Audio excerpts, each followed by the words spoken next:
Sarah, and I'm joined by Barick, Connor, and Justin. And we are the Crumbs on the Carpet.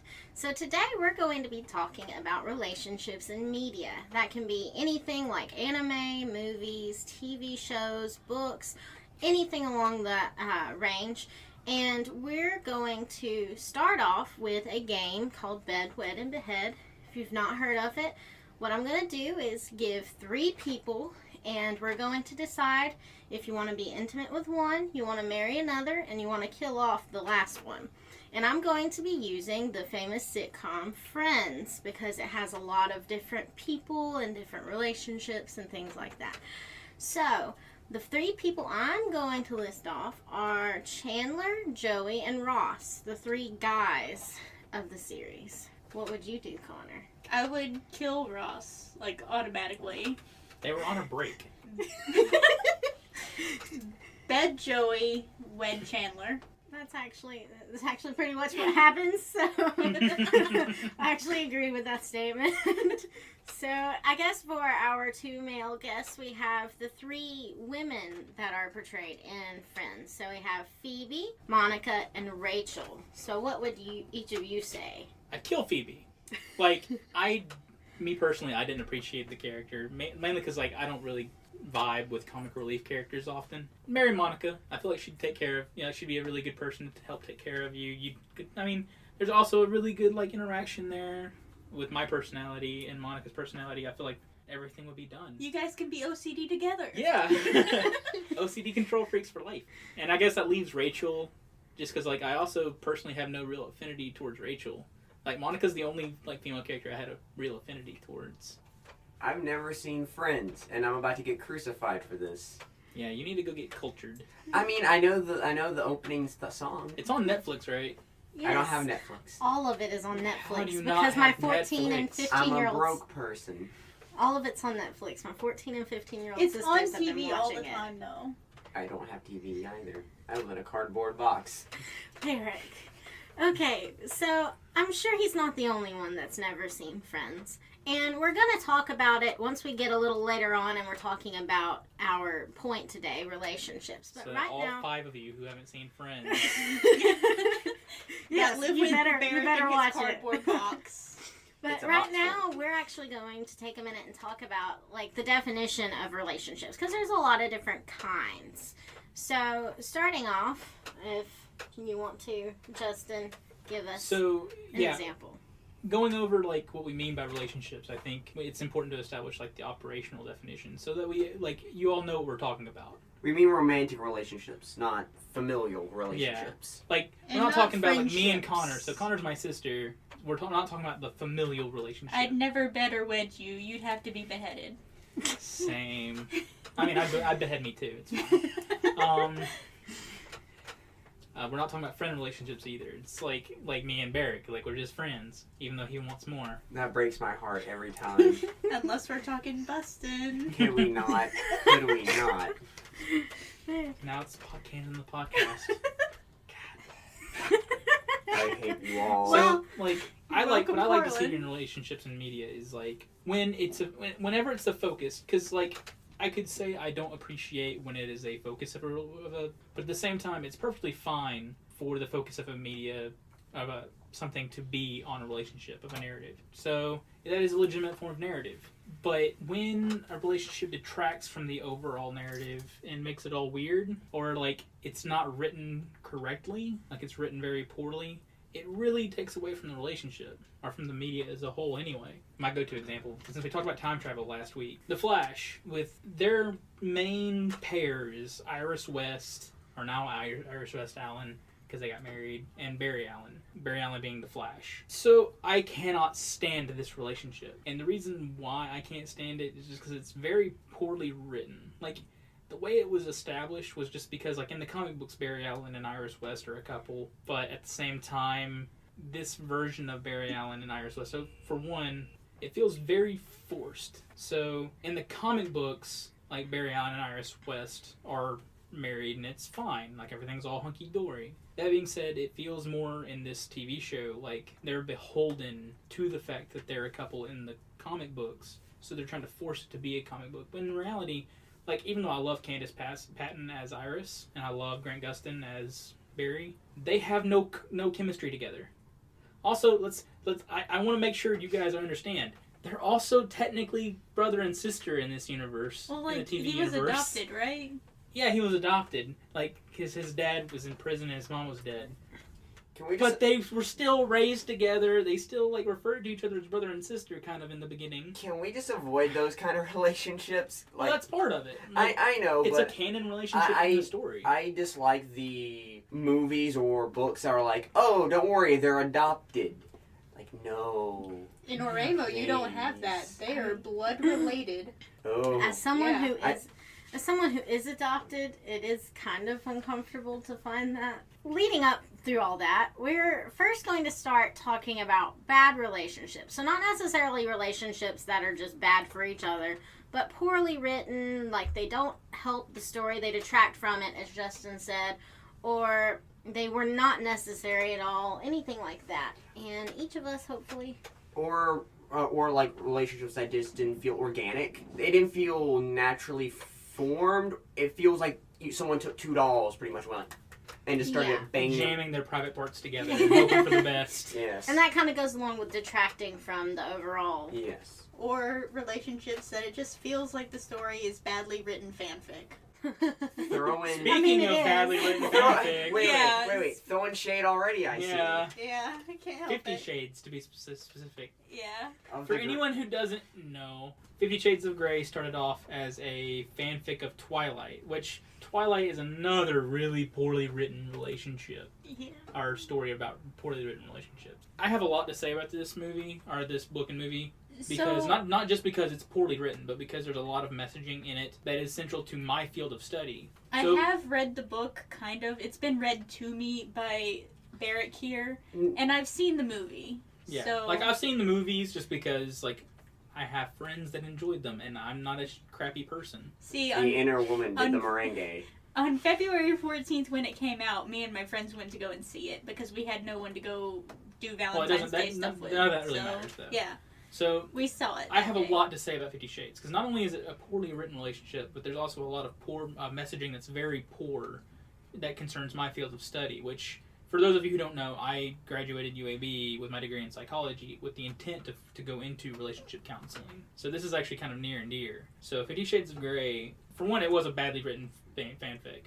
Yes. The central story behind it is this girl, she meets Christian Grey. I can't think. Anna. So she meets Christian Grey. Christian Grey is this really wealthy CEO kind of guy. He has all the money in the world and no brains to use it. So Well, he's very flat. yeah, well, they were all based on the characters Yeah. of Twilight, which were also very, very flat. Yeah. Well, I feel like we can't talk about one without talking about the other. Yeah. I would say we could probably just talk about the source material first. Yeah, let's talk about let's talk about So Twilight. go to first. Twilight first. So Twilight is a we've always been over better story than Twilight. That is A meme. a very old meme, a very dead meme, but it still holds true in the fact that it's a poor romance. Simply because the relationships feel so forced. It feels like, we've said, the jamming dolls. Almost every single relationship doesn't feel natural. It just feels kind of like, okay. It happened because plot. Yes. Well, I mean... If there's plot armor, this is like plot relationships. Well, like, Edward wasn't even interested in talking to Bella at first, but then he just did. Well, they did actually define. They did give that. I give that a sure because they actually implied that he didn't want to talk to her because I am nature's perfect predator. No. I could eat you. He didn't want to because she smelled so good to him that he was just afraid that he was going to eat her at that point. Well, I don't know why you opened that statement with no because you're agreeing with me. Like they actually explained that. But, like, the reasoning you gave wasn't the right Well, he one. was like, I am the perfect predator and I could eat you. Like, that's literally... And also, he was afraid because he couldn't read her. Oh, yeah, because in the Twilight universe, when you become a vampire, you're just like rolling a dice. He rolled a 6 and they gave him telepathy. You get to become an inhuman. But the issue is that Bella also has apparently the ability to just not get read at all. Yeah, she's She apparently has- like immune to all vampire powers. She's a barrier, Which, is the way it's worded in the books. but it's weird that she's currently like the only human that has this ability. Apparently. Well, she... Like, it's something that lends to when she becomes a vampire. Like, that's what hers becomes. Like, they actually imply that the other humans like that did exist. Like, I'll give that a share myself. Alright. Yeah. It's just, like, her being a barrier. So they created this concept at the very beginning. For one, the mythology of the story. And this is probably grounds for another podcast. Defining the mythology of your story before your story starts. So you can't have the Green Lanterns without explaining the Green Lanterns first, right? They tried to define the mythology with Bella searching up vampires on Google, but that's not how you do it. I'm not going to Google vampires if I think there's vampires at my school. Obviously, didn't you know vampires don't know how to use the internet? They didn't write this themselves. Well, considering, like, the dude has, like, a whole wall of high school degrees, diplomas. But that's kind of like where, speaking of which, about the barrier thing, is just because I'm like, this man has lived for about 200 to 300 years, and he has gone all around pretty much the country. Why is he still going to high schools? Apparently, it's so that way they move. They can blend in easier. Yeah, it's a guy. But again, like, you're putting out plot holes that were actually explained in the story. Like, but I'm okay with giving Twilight hell. Yeah. It's just, let's give it hell in the ways it deserves. Well, no, but I mean, is that he goes all over the place, and this is the first person he meets. Despite that's the weird high thing. Schoolers. That bothers me way too much because he's so old, but yet he's still interested in high schoolers. We already went over that conversation. So the relationship between Bella and Edward, and this isn't the only relationship, it's just poorly written. Like, every relationship in this book is poorly written. Like Bella and Jacob. Bella and Jacob, for example, like, also, like, Jacob is this super, like, he's the childhood friend that, like, apparently is codependent on her and later becomes interested in her daughter while she's still a baby. That's right, he imprints on the daughter. Yeah. Totally not So Jacob's a werewolf, too, because plot... You need him to be supernatural too. Fun fact, actually a shapeshifter because the werewolves are all extinct in that series. It's not explained in the movies, but it is in the books. It was not explained in the books. I read the books and I have read the books. Yes, in the Volturi, it's explained that the werewolves were killed off because they're actually far worse than Jacob's tribe. Like, I didn't even read that part then, but I read the books, so... That's neither here nor there. I also detested the, like, competition between the two, personally. Neither of them actually... Well, Jacob actually felt like he liked Bella, but at the same time, like... So Bella, there's the common trope, you know, or not trope necessarily, there's a common complaint that Bella as a character is very flat. What we mean by that is that, like, she has no actual overt characterization. Which is fine in a book. It's never fine. Well, she was meant to be your character insert, basically. No, you don't have that. You should never have your character as a character insert. The only time I ever have even come close to thinking a character insert or a flat character is appropriate is as the main character of a video game. Yeah, when you create your character. Yeah. Like in Skyrim, for example, like you create your character from scratch. Or from Mass Effect. Like, you don't go from scratch, but you do have a general characterization. I can see why Stephanie Meyer made her flat, though, because she did want her to be your character insert. See, I can't give that a sure. Well, I just can't. The issue is... She's the main character of a story, which means she has to have more of a personality than... Not only that, it's the issue is... Like, the way she did it was, like, really bad Wattpad fiction. And not only that, the issue is while she's flat, all right. So we already established this. This woman is flat. That can't be your insert, cause no one in this world, I would say, is that flat of a person. Everyone has an interest, but she doesn't. Like so the story starts off with her just being a high schooler that from another town. So she avoids giving her characterization entirely. She's the new kid. Yeah. Well, hang on. So they avoid giving her characterization entirely by giving her the new kid in town label. And so, as a reader, you can imprint your own experiences of, well, what if I were in a new town and I knew nobody? My dad is a little overbearing, kind of, I guess, because he felt in the first book like his dad was overbearing, or her dad was overbearing. And then she meets the Cullen family, she sees the Cullen family from across the room, and she's like, oh my God, Edward is so pretty. One thing I had a problem with, though, is that I think it was in the second book that Edward left. Yes. And then there was just months that she did absolutely nothing. But crave Edward.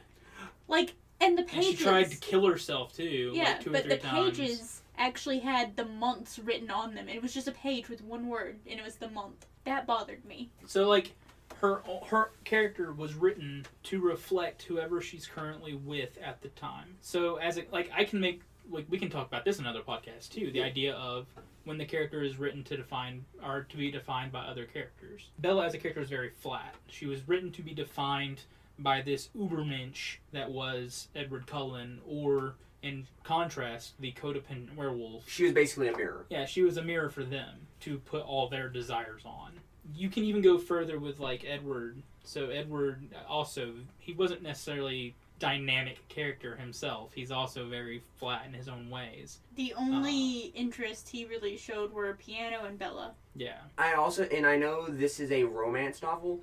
I hated the fact that she needed to have a relationship, pretty much. Through the entire thing, it was kind of a must-have thing for her, and I disliked that. Well, like, they started off this whole series with her just being a new kid. Like, she didn't have any that wants her desires. And then she meets Edward, and apparently he can't read her mind, and that makes her enticing to him. It's just like, this relationship, the whole story concerned the relationship, but the relationship actually wasn't worth following. And I think the only, like, real drive to this story that led to it being such a phenomenon was the idea of it being, like, a way for people to be like, well, what if I fell in love with this superhuman? Like, it's just so... Yeah, and also it was also supposed to stir up, that also stirred up the whole controversy of, oh, Team Edward, Team Jacob, no, Yeah. How about be yourself? Especially also considering the fact that she was able to rewrite the entire first book and reverse the genders of it should show that the characters were very Boring. bland I to didn't know begin about that. with. She rewrote the first book, she and did. the male character's name is Beau instead of Bella. And I can't remember Edward's name, but either. it's some kind of E. See, I had no idea about that. Yeah, she rewrote it to try and show that Bella's not a damsel in distress, and I have air quotes. She is, a perfectly relatable person, and you can convert her into a male, and she still holds true to her character. This is afterwards. Yeah, she wrote this after the 4 books. She wrote it like a couple years ago. As like an answer to people. That just shows me more like, alright, this character doesn't have a personality then of anything. Yeah. So this relationship between this ubermensch that has no personality and this doll, essentially, like, it even though the story was concerning this relationship, it deliberately detracts from the relationship at the same time. And 50 Shades of Grey, going back to that, only builds off this even worse because, like, Anna, also, she had no real wants or needs. She had no real motivations. Alright, so I've only read some of it as hey, I'm gonna cringe off Connor here. You see, I did have a friend read it to me over the phone that wasn't you. Aww. Yeah. Anyway, so apparently the reason why she's going, she met Gray in the first place. She was going to help out a friend. She was interviewing him for her friend. She was basically taking her place because her friend had a broken leg or was sick or something like that. Yeah, something stupid like that. Sick. And so it does show that apparently she does have some kind of motivation. I think she's in college. Yes. But from there it turns into you meet a person that just doesn't act like a normal human being should.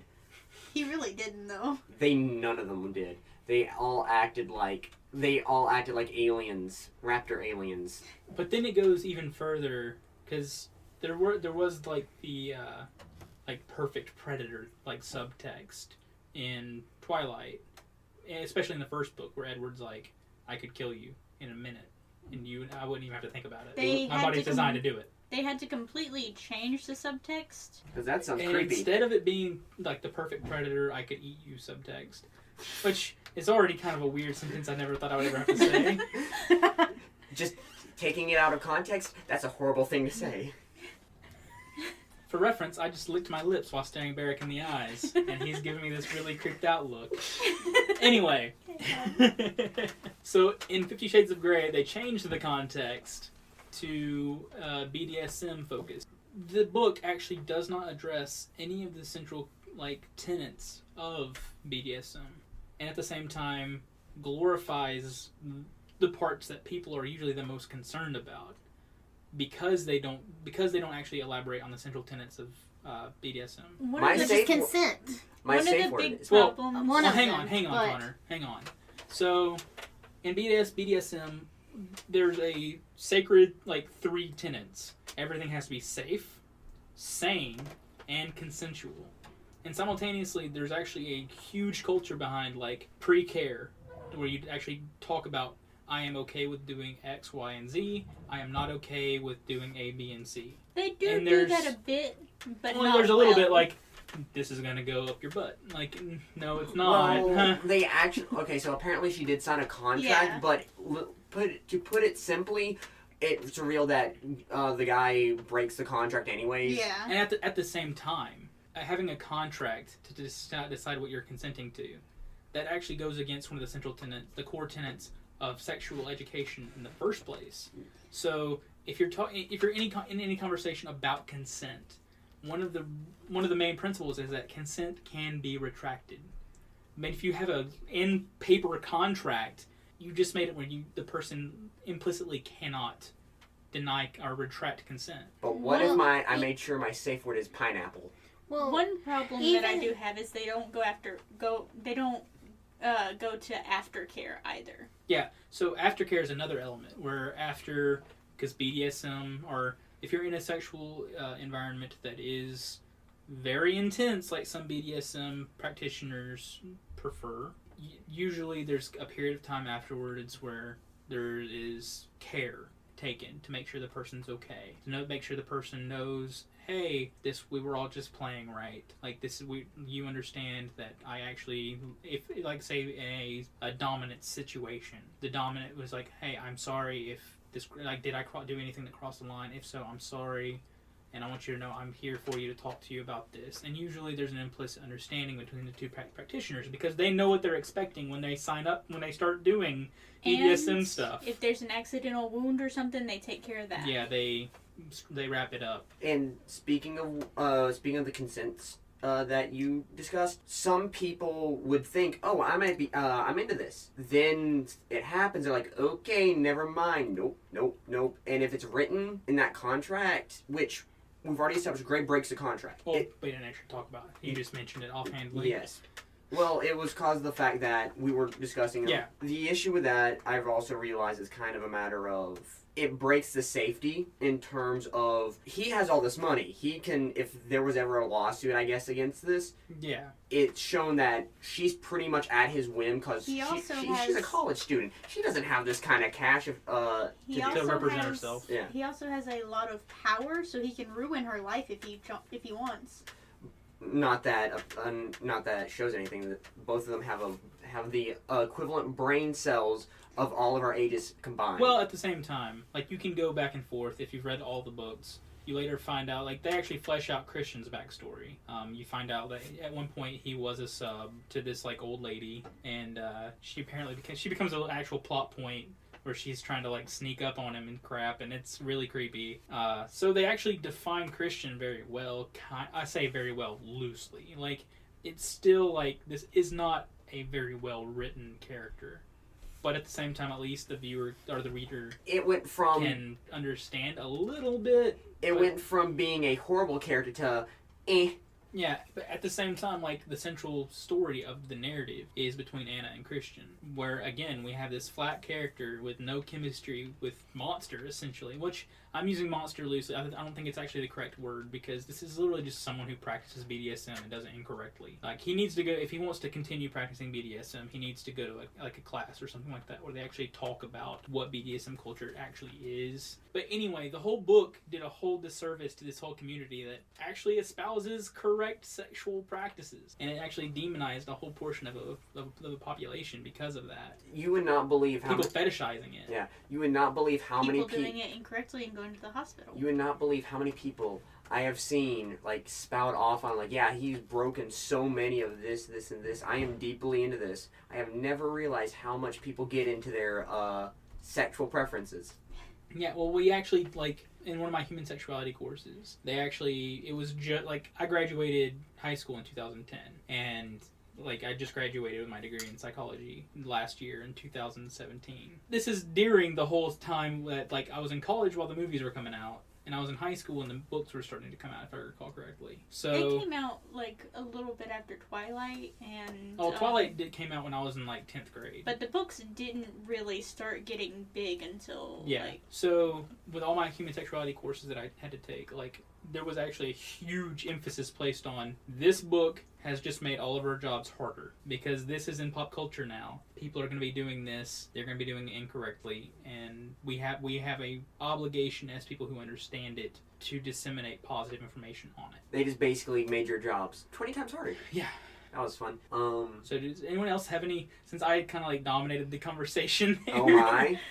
Okay, Mr. Gray. Does anyone else have any poorly written or detractable from the story relationships that you would like to point out? There's a lot of relationships that don't contribute to the story, that are in the story, that are poorly written too. There's like pairing the spares. Like the trope where like there's extra characters to the side and they're just paired because there's a main pair. And we could say like that. Well, in Sword Art Online, there's stuff like that. I would say like for Harry Potter at the end of the movie where it's just like, all right, everyone's kind of we're just babies we're ever just after. We're just gonna pair you guys up. You guys never really talked, but y'all are together now. Yeah, what was Draco? Didn't they put Draco and Pansy together? No, Draco ended up with a character unrelated to everyone else. Her name started with an A. And I think No, he ended up with a pureblood. Who did Luna Lovegood in? I think it was she ended up with Newt Scamander. Oh. Yes. So she ended up with her idol.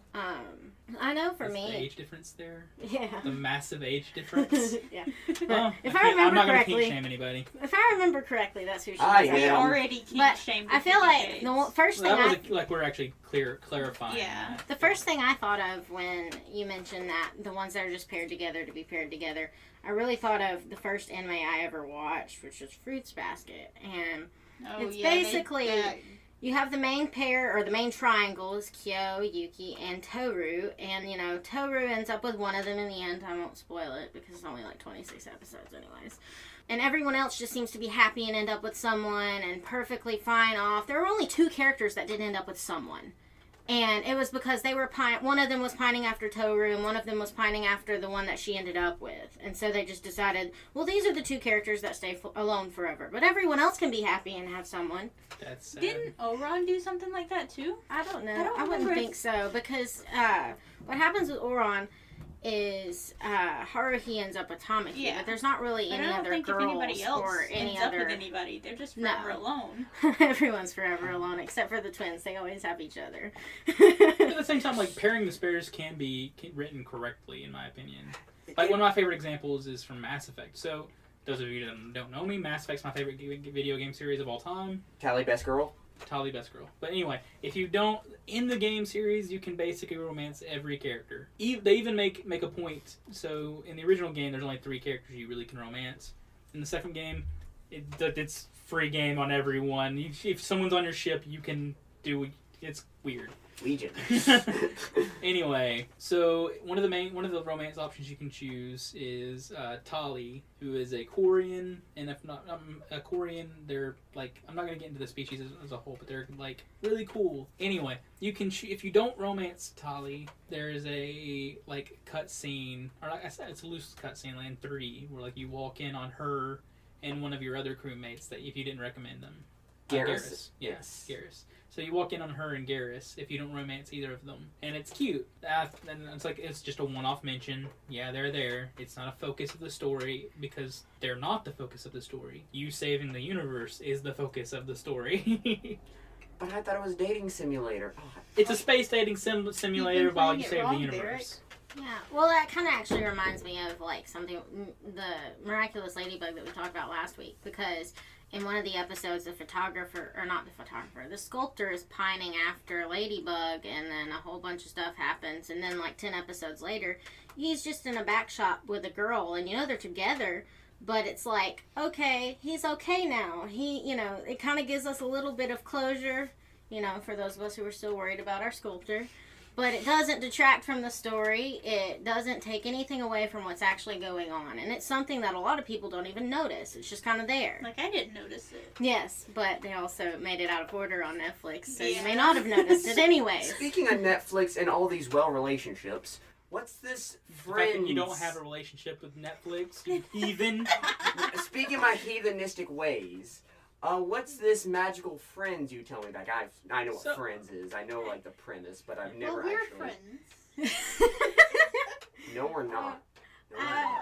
I suppose I can explain that one since I'm kind of the one that mentioned it. So we've spent a lot of time talking about, poorly written relationships and relationships that detract from the story, relationships that just aren't necessary, or, all of that. And now what we're going to talk about are relationships that are handled well. They don't even necessarily have to be wonderful, great relationships. Just relationships that, did a good job, played their part, and actually added overall to the plot or to the story, or did something that we needed. This kind of goes back to Barick's question of Friends, and that is one of the biggest examples of both good and bad relationships that are written well. To give you a summary of Friends, Friends is about 6 friends who all live together in New York. It's New York. It's in New York. I think it's like... And vastly underpriced apartments. I think they did the statistical analysis on that, and they're like living way above their means. So, they live in these apartments all together. They're kind of clustered together in this area. And they hang out at a coffee shop. They hang out at a coffee shop every once in a while, and it really just takes every day. Yeah, every day. And it really just takes the people, the watchers, the viewers, through their lives and what happens to them. And so 2 of the characters, Chandler and Monica, end up getting married. And 2 of the characters, Ross and Rachel, end up in an on-again, off-again type situation. And then we have Joey and Phoebe just left to the wind. Yeah, well, Phoebe ends up with Mike, was it the guy's Mike? I think that's his name. It's played by Paul Rudd. Who, if you don't know me, Paul Rudd's great. I love and Paul I Rudd. think Joey finds someone eventually, but he's also kind of the bachelor of the whole and he thing. gets He had a spin-off. So, yeah, there you go. He gets his own thing in the end. But we have 2 relationships here that are completely different, completely opposite from one another, because Monica and Chandler are very stable. They're very, they live together in this way that seems to work for them. They still have their fights, obviously, because Monica can be very OCD, and Chandler's just kind of go with the flow about everything. And then we have Rachel and Ross, who sometimes they live together, sometimes they don't. Sometimes they have a baby together. But that's just an overview of Friends. They were on a break. Yeah, totally. But don't accept that. So, thoughts people would like to share. So, Monica and Chandler, they're like the goals relationship that everybody kind of looks at, because they do go together fairly well. And the fact that they do show the fights, they show all the ups and all the downs, is just even when great. they go into characterizations of these 2 characters. Yeah. In reference to one another. They kind of show an opposites attract type thing. Well, I don't really necessarily agree with that.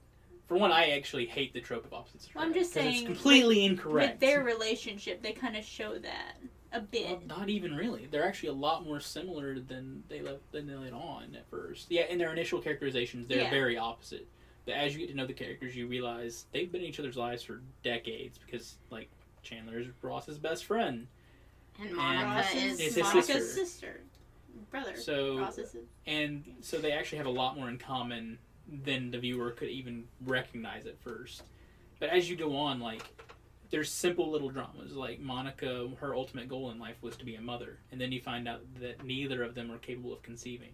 I think Monica got pregnant at one point. No, they adopted twins.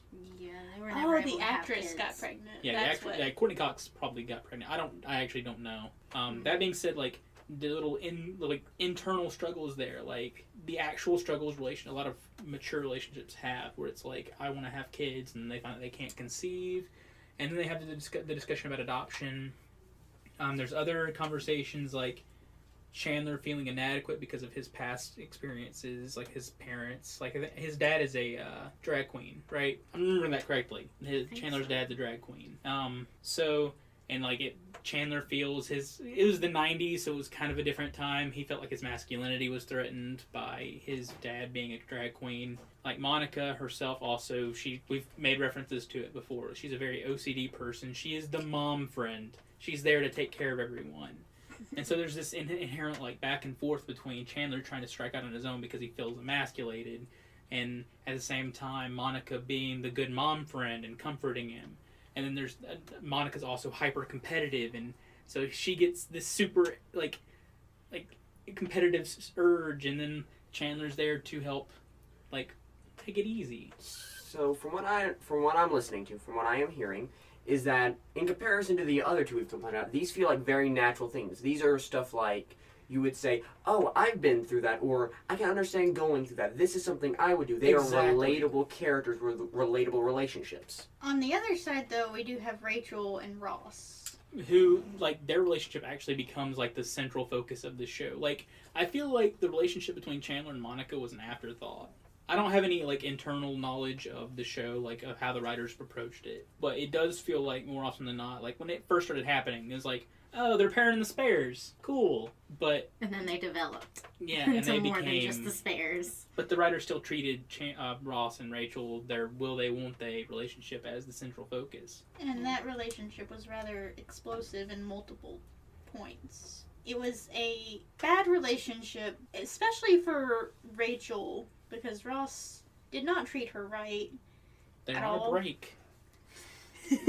Like, When you're talking about friends, that joke never gets old. she got her dream job, and he convinced her to not take it for him. Yeah. All in all, though, and I think this adds to actually Barick's point. All in all, though, despite their relationship being poor or having its, have really, really bad portrayal, I guess you could say, not really even portrayal, they were still relatable. You Yeah. still had experiences like that, or there are people that have had those same experiences of, I have to choose between my family and the person I love. I have to choose between my job and the person I love. Didn't he say Rachel's name at his wedding to another chick? Yeah. Yes. So Ross is the worst. Yes. At first, I love I've had this conversation before about who's the worst character on Friends. And, like, anybody who's only had a cursory knowledge of the show, a lot of the times I'll hear them say Joey. And Joey's actually just, like, he's a cinnamon roll. Yeah, he's He's great adorable. guy. He's a Love great Joey. dude. I love Joey. I could hang out with Joey any Yeah. day of the week. But then, like, and you hear Ross is like, because there's the cultural notion of Rachel and Ross. Like, will they, won't they, will they, won't. They're like the Jim and Pam of the 90s. We'll get to that in a second, too. So, yeah, they're the Jim and Pam of the 90s. And they think Ross is this great guy. But in reality, like, Ross is really just a jerk. Yeah. And Rachel also, like, they were both jerks to each other. I mean, Yes, I don't want to be that guy that there's points on both sides. They both did something wrong. But in reality, like, because honestly, I do believe Ross was the one who was in fault 90% of the time. Yeah. Like, there were times when Rachel herself was a bit selfish, but you can expect that. Because everyone has those moments where they're a bit selfish. And her selfishness was also reasonable. Yeah. For the most part. Right. Yeah, so, like, it definitely depends on, the fact that, or it definitely is dependent on the fact that I feel like they needed to show, like, I think, going back to your point of Monica and Chandler, I think they needed to show an example of a really well-built, developed relationship in order to really kind of counter the stuff going on with Ross and Rachel, too. Like, I feel like that is a good thing that they did because it showed people both sides of the relatableness. So it gave you that bad breakup that you had, but it also gave you what's to come in the end if you find the right person or one of the right people, because I feel like there are multiple people that... I actually really liked that analysis. The fact that they use it as a contrast point. It's like a foil. Like, we have books, and you have the main character, and he always has a best friend that's, like, completely opposite from him. Completely different, but still relatable if it's a good book. And so in this case, we have two relationships that are completely opposite, but still relatable in their own way. And I like that idea that they foiled them with each other and still made both of them very important and brought out the best and worst in both of them. Another relationship that I found was very well written was the relationship between Yuri Kotsky and Viktor Nikiforov in Yuri on Ice. Yuri on Ice is one of the smash hit animes of the previous year, and It came out in 2017, or did it start in 2016? I thought it was last year. I know it got popular last year. Yeah. I think it was 2016, but I'm Oh, not sure. well then I'm wrong. But I know it just got popular in 2017. Yeah. it got even more popular, because when it started it was fairly popular. Yes, but I feel like it. It's ice skating. That's basically all you really need to know as the whole synopsis. That's what you need to know before getting into the relationship of Victor and Yuri. Victor starts out, him and Yuri don't know each other at all. They have a chance meeting or something.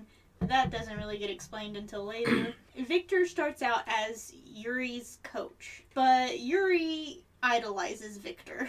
And it's really unhealthy at first, and it really seems like a very uncomfortable relationship for real. But as they get closer, they get more, what's the word? Yowie. No. Yuri. As they start to get closer, it starts to get into a more comfortable relationship that's less unhealthy, because Yuri starts to see Victor as not perfect.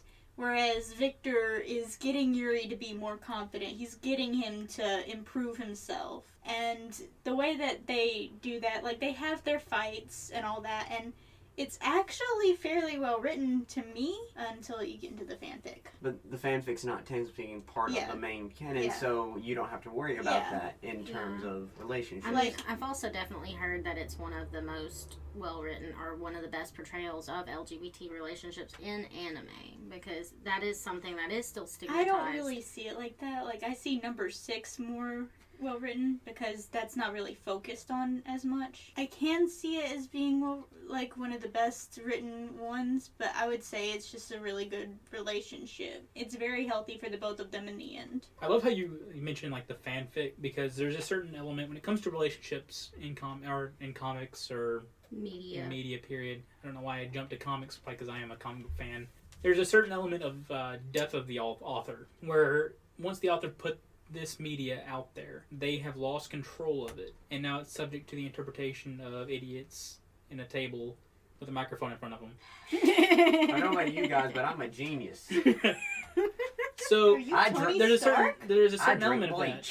You are Tony Stark. Where, because it's out in the universe, you can actually reduce the impact by making ridiculous fanfic, or you can increase the impact by appreciating it differently. Or, you can... Or writing good fanfic. Yeah, you can write really good fanfic. But that doesn't exist. So not even start.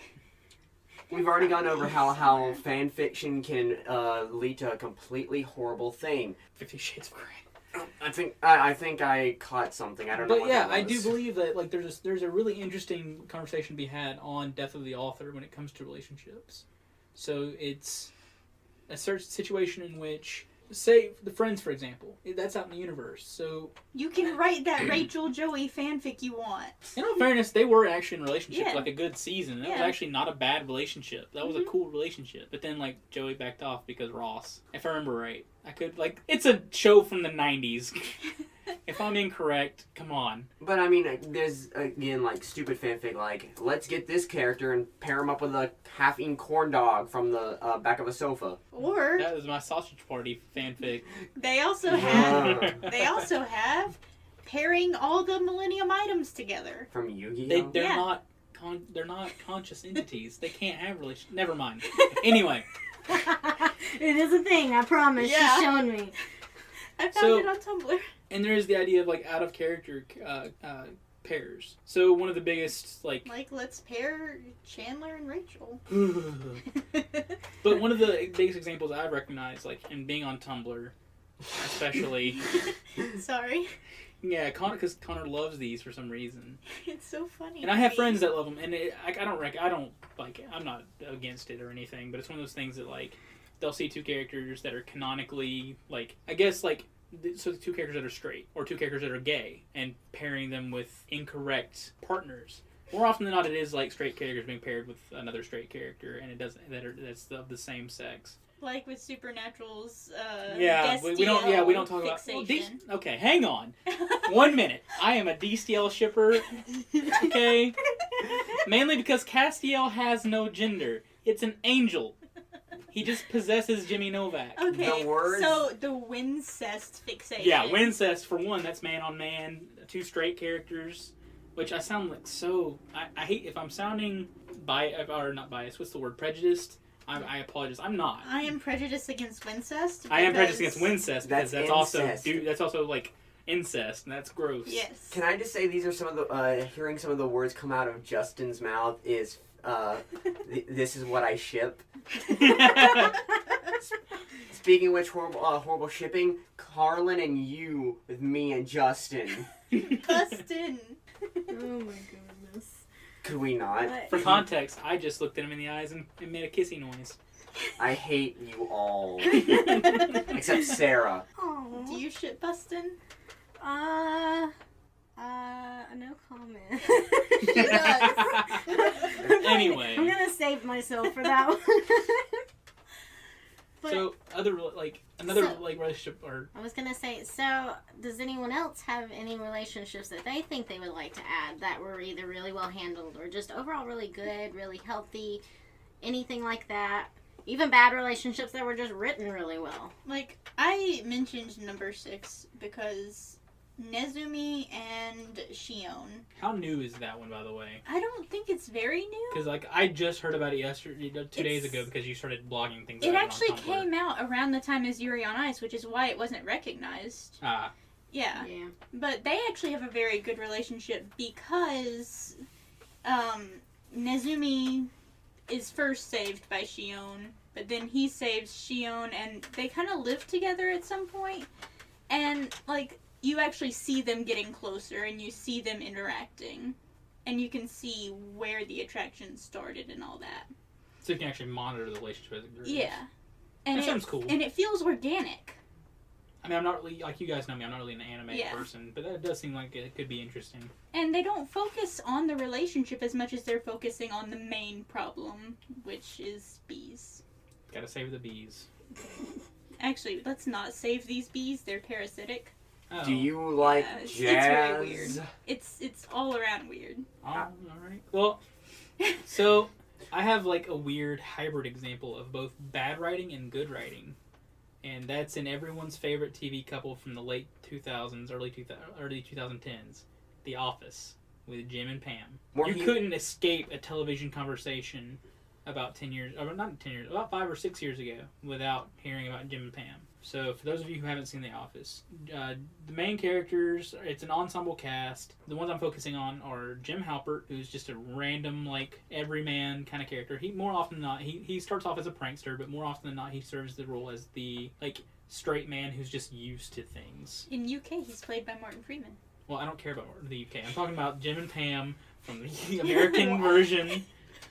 We live in the U.S. We ain't no. I'm just kidding. I mean, the UK version was actually pretty good. But anyway, and Pam is the receptionist at Dunder Mifflin. So they start off being really good friends. But Pam is engaged to this dude, Roy, if I remember right. Who is actually kind of mean. He's mean at first, but Yeah. I feel like he's only mainly mean. He's mean because of complacency. Yeah. He doesn't understand that things in his relationship aren't right. That's why I feel his meanness comes from. Whereas Pam is like, she's kind of over Roy, despite the fact that they're in a relationship. They're engaged. And simultaneously, like, Jim and Pam are best friends. They're constantly pulling pranks on Dwight, who's probably one of my least favorite characters. Don't at me.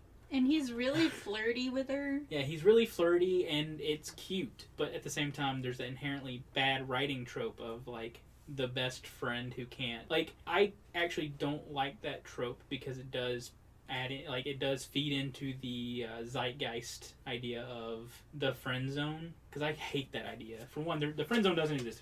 If you believe the friend zone exists, I'm sorry, I don't You're know. probably a problem. You're probably part of the problem. But what if I believe in the But that being Twilight said, Zone? like, there's a lot of people who use Jim and Pam as like evidence the friend zone can be escaped. When I'm like, no.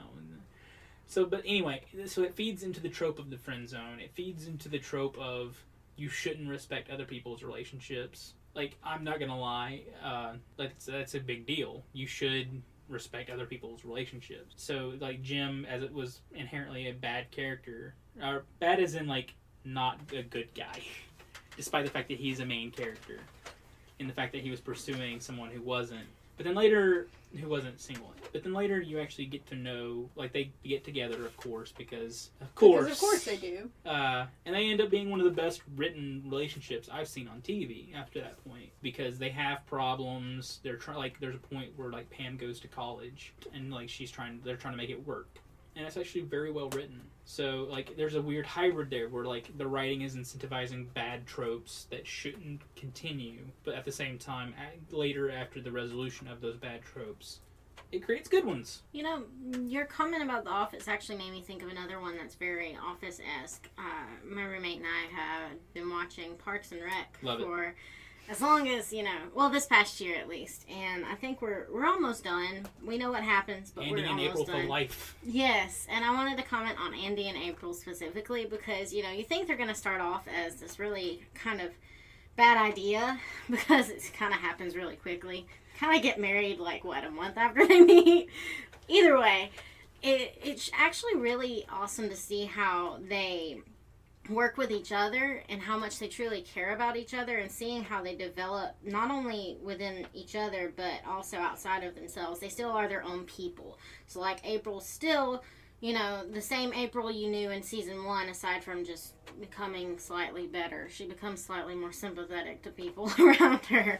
Slightly. She learns to express her love for other people. She learns to be more expressive, and I think that also has a lot to do with her relationships with the people around her, though, like Ron and Leslie and all of them, because Leslie's extremely expressive and extremely smothering.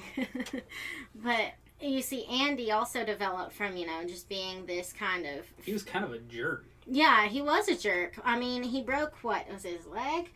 Or his arm? Yeah, he broke... and was forcing his relationship with Rashida Jones's character. With Anne. And when he was in this relationship before April, and essentially he was kind of using it, and he was milking the fact that he had this broken limb, and even though he could have taken the cast off weeks prior, he was still milking it and letting her do everything for him. So he started off as a really bad, a jerk. But April she brought out the good in him and brought out a lot of good parts. And she was able to work with those things that Anne was less tolerant of.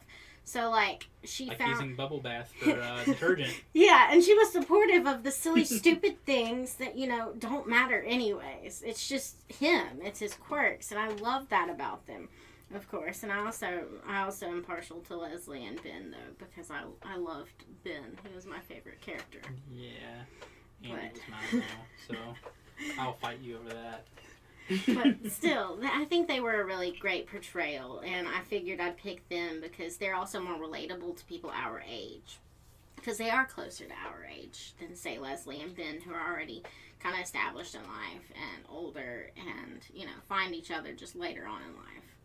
I actually love how in the as you mentioned, they get married a month after, but and if you didn't watch the show and understand the characters, you can make the argument that's terrible writing. But as part of their characterization, they're both kids. They don't understand. Yeah, they don't understand what marriage is. I had friends that got married not 2 days after they met. So it's a thing anyway. Instead of quitting, they make it work. goes into that whole thing of. I would say it's a lot more relatable in terms of being young and stupid. Yeah. Yes. They're impulsive. Everyone makes bad decisions and you have to live with them, and it ends up being one of the best decisions they've ever made in their lives. Saying all that, we've done a lot today. We've talked a lot about relationships and a lot about good ones, bad ones, poorly written ones, well-written ones. We've talked about what kind of relationship we're talking about. So, romantic relationships. And now we're going to kind of close out and everyone kind of give their final thoughts on today and what we talked about. So I think, just because it's important, safe, sane, and consensual, guys. Don't let 50 Shades of Grey dominate the conversation. Because I need my job to not be as hard as it is because of that. What this means is you should totally go crazy. No. Barick, I am going to kill you. That doesn't help either, though. I do feel like some people have no business writing relationships. Like Stephanie Meyer. If you... She does a decent job with the host. Just not Twilight. I can see writing a relationship as being something that anyone can do, but please make sure you write it well. And maybe actually look at real world relationships. Or get in a relationship. Or watch Friends 5 times in a row. So the 2 things that I've learned here is 1, you can't be in a bad relationship if you have no relationship. 2, I love you, Justin. Love you too, bro. I can't. No, you've learned 3 things. You also learned that you need to watch Friends. Touch tips. This is not Sausage Party. You also need Netflix. So 4 things. Maybe Hulu, too. Yes. So, you can watch MasterChef Junior and Toddlers and Tiaras all night. Us. Okay, so that is all we have for today. We are signing off. This is Sarah, Connor, Barick. And Justin. And if you want to get in touch with any of us individually, if you want to get in touch with us as a group, the email is crumbsonthecarpet2018@gmail.com. If you want to get to any of us via social media individually, my Twitter, I'm always there at Justin27M. And my Instagram is Sarah_the_Starlight. On basically most social media, I am Mad Scientist 369. And I'm still the alone person because I do not like have social Facebook? contact. You have Facebook? Don't tell them that. And look for him on Facebook. we are the Crumbs on the Carpet. So thank you for joining us.